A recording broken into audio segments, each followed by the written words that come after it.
Two people in their 50s, same income, same city, same dream of retiring well. Sophia buys a rental property. David buys index funds.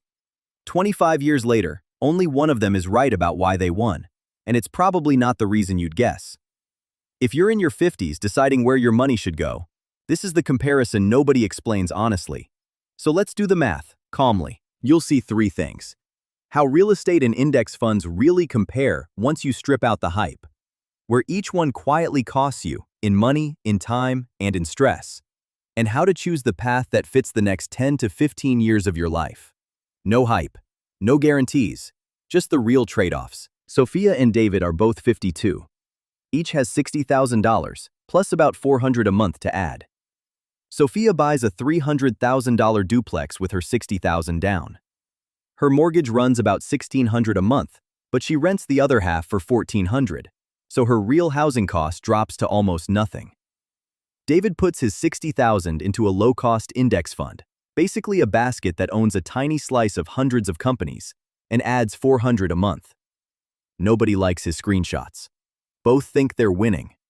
At this stage, that confidence is the dangerous part. Stay with me, because this is where the math starts to matter. Early on, Sophia looks like the podcast promised. Rent comes in, the mortgage gets paid, the property ticks up about 3% a year. But then the real bills arrive. Taxes, insurance, repairs, the months a unit sits empty. After all of it, her cash profit is often just a few thousand a year, plus the quiet win that her own housing costs almost nothing. David's returns look boring, but by year 3, his account has simply grown, with 0 phone calls about a broken furnace. Here's the part both sides get wrong. Real estate's superpower is leverage. Sophia controls a $300 asset with $60,000 down, so a 3% rise works on the whole property, not just her cash. But leverage cuts both ways, and her wealth sits in one building on one street. David gives up that leverage, but he gets diversification and liquidity. His money is spread across the whole market, and he can sell a piece any morning. So who's ahead at the finish? After 25 years, Sophia's property might be worth around $600,000, with maybe $450,000 in equity.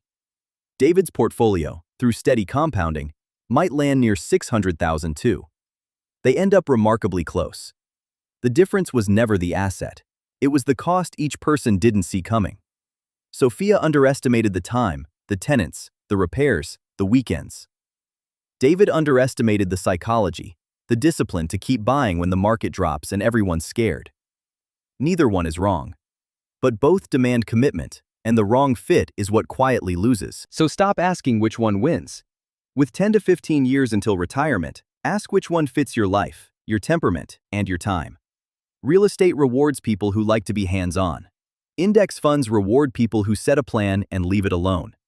This isn't about being perfect or catching up overnight. It's about making one better decision from here. You still have time, and the next decade can be the one that counts. If this helped, watch my video on whether to pay off your mortgage or invest in your 50s. Remember, this video is for educational purposes only and is not financial advice. The best investment is simply the one you'll actually stick with.